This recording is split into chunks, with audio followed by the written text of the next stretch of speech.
देखिए, आज पूरे उत्तर प्रदेश का सर्वांगीण विकास की तरफ हम लोग आगे बढ़े हैं। सिर्फ इंफ्रा ही नहीं, मैं कह सकता हूँ कि हम विकास भी, हमारी संस्कृति भी, हम सांस्कृतिक धरोहरों को भी बढ़ाने का काम कर रहे हैं। अखिलेश जी गंगा स्नान करने के लिए हरिद्वार जरूर जाते हैं, लेकिन अंधेरे में जाते हैं। आए उजाले में आए और गंगा स्नान करें, क्योंकि मुझे लगता है जन्म तो उन्होंने सनातन धर्म में ही लिया है।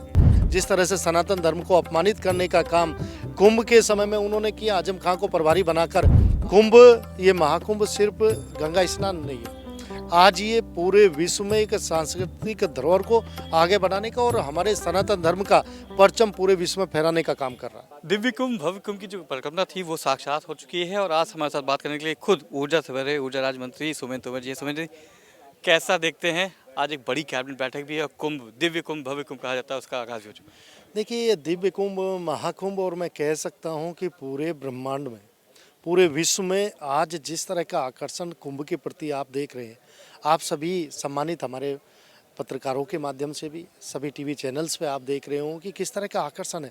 चाहे युवा हो, बच्चे हो, वृद्ध हो, जो चलने की स्थिति में भी नहीं है, वो भी अपने श्रद्धा के भाव, और वो कह रहे हैं कि हमारे जीवन में एक ऐसा क्षण है जो हम लोगों के लिए एक नए मार्ग प्रशस्त करेगा, और एक ऐसा सौभाग्य का क्षण है। सब लोगों को लग रहा है कि हम किसी तरह से सिर्फ स्नान कर ले, और ये सारी व्यवस्था, यहाँ की व्यवस्था देख कर आप कह सकते हैं कि माननीय मुख्यमंत्री जी के नेतृत्व में किस तरह की व्यवस्थाएं की गई है।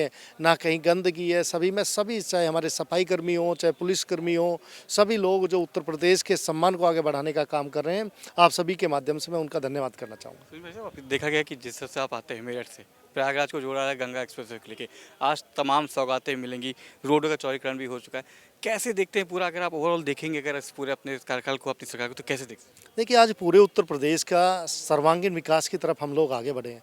सिर्फ इंफ्रा ही नहीं, मैं कह सकता हूँ कि हम विकास भी, हमारी संस्कृति भी, हम सांस्कृतिक धरोहरों को भी बढ़ाने का काम कर रहे हैं। अपनी जो राजनीतिक विरासतें थे उन्हें भी बढ़ाने का काम कर रहे हैं।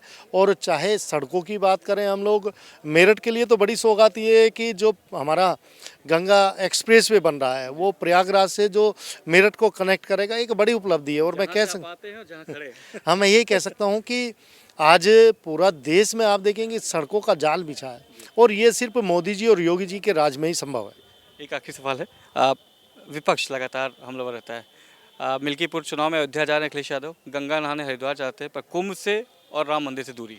देखिए, अखिलेश जी गंगा स्नान करने के लिए हरिद्वार जरूर जाते हैं, लेकिन अंधेरे में जाते हैं। आए उजाले में आए और गंगा स्नान करें, क्योंकि मुझे लगता है जन्म तो उन्होंने सनातन धर्म में ही लिया है।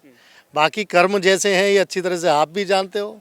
जिस तरह से राम भक्तों पर उन्होंने गोलियां चलाई, जिस तरह से सनातन धर्म को अपमानित करने का काम कुंभ के समय में उन्होंने किया, आजम खां को प्रभारी बनाकर, आज लोग देख रहे हैं, पूरा विश्व देख रहा है, और सभी धर्मों के लोग देख रहे हैं कि आज कुंभ, ये महाकुंभ सिर्फ गंगा स्नान नहीं है, आज ये पूरे विश्व में एक सांस्कृतिक धरोहर को आगे बढ़ाने का और हमारे सनातन धर्म का परचम पूरे विश्व में फहराने का काम कर रहा है। बहुत धन्यवाद। सुमेन तोमर जो बताया था कि सनातन धर्म को जिस तरह से दिव्य और महाकुंभ के रूप में लाया है वो देखने योग्य है और सभी को आना चाहिए। विपक्ष ने भी कहा है कि विपक्ष को जरूर देखना चाहिए कि किस तरीके से सनातन का अपमान 2013 में प्रभारी बनाया गया आजम खां को, और अगर स्नान करना है तो रात के अंधेरे में नहीं, दिन के उजाले में करें और सनातन को आगे बढ़ाएं। विजुअलिस्ट राकेश के साथ मनीष मिश्रा, प्रयागराज, कुंभ।